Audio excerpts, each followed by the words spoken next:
Ιστορίες από το κατάστημα. Λατρεύω να ακούω μπαρμπάδες, ηλικιωμένους ανθρώπους δηλαδή, να μου ζητάνε μηχανήματα της εποχής τους.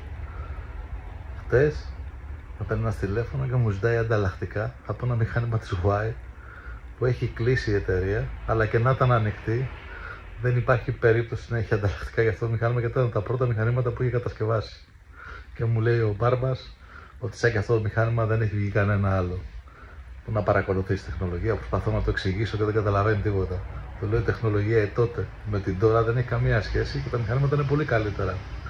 Ένας άλλος μου παίρνει και μου ζητάει το ProDeck.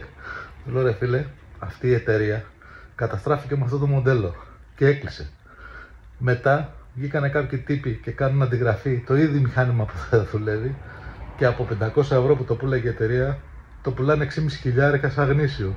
Δηλαδή κάνανε αντιγραφή στο γνήσιο που δεν δούλευε και πουλάνε την αντιγραφή σαν γνήσια στα 50 πλάσια τιμή της αξίας και ήταν ένα ραδιόφωνο. Το φτιάχνει ένας αλλοδαπός στην Ομόνια. Το παίρνει ένας άλλος που το παίζει επιστήμονας, ένας Mr. Μπούτιας ας πούμε, που είναι καθισμένος σε ένα γραφείο και το κατηγορεί όλα τα άλλα μηχανήματα και προωθεί μόνο αυτό. Και υπάρχει κόσμος τώρα που τα πιστεύει αυτά τα πράγματα. Ένας άλλος μου ζητάει το ηλεκτροσκόπ. Εταιρεία τώρα που έχει κλείσει εδώ και 25 χρόνια. Φίλε, τώρα πώς να εξηγήσεις σε αυτούς τους ανθρώπους που έχουν μάθει σε αυτόν τον τρόπο να ανοίγουν κουμπάκι, να ακούνε έναν ήχο και να νομίζουν ότι δουλεύει? Πώς να τους μάθεις τώρα, να τους πεις ότι η τεχνολογία πλέον έχει κάνει τεράστια άλματα? Είναι σαν να λέμε να του δίνεις το καπιανού Ferrari και αυτός να επιλέγει το Fiat ή τον Τεσεβό, ας πούμε. Πού να εξηγήσεις όμως τώρα στους μπαρμπάδες? Η τεχνολογία πριν 30 χρόνια και 20 με τη σημερινή δεν έχει καμία σχέση και όλα τα μηχανήματα είναι πολύ φτηνότερα και πολύ καλύτερα. Αλλά τι να κάνουμε, στη δουλειά μας υπάρχουν και αυτά. Μπορείς να μάθεις γέρο γάιδαρο να κάνει νέο βηματισμό? Δεν γίνεται.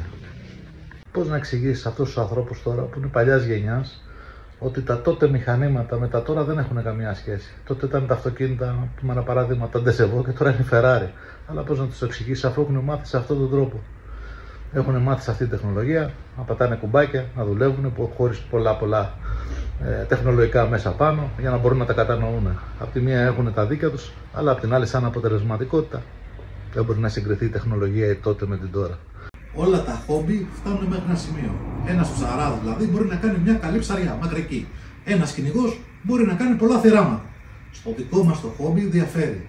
Γιατί ένας στόχος μπορεί να αλλάξει όλη τη ζωή σου. Για δες το βιντεάκι που ακολουθεί για να καταλάβεις.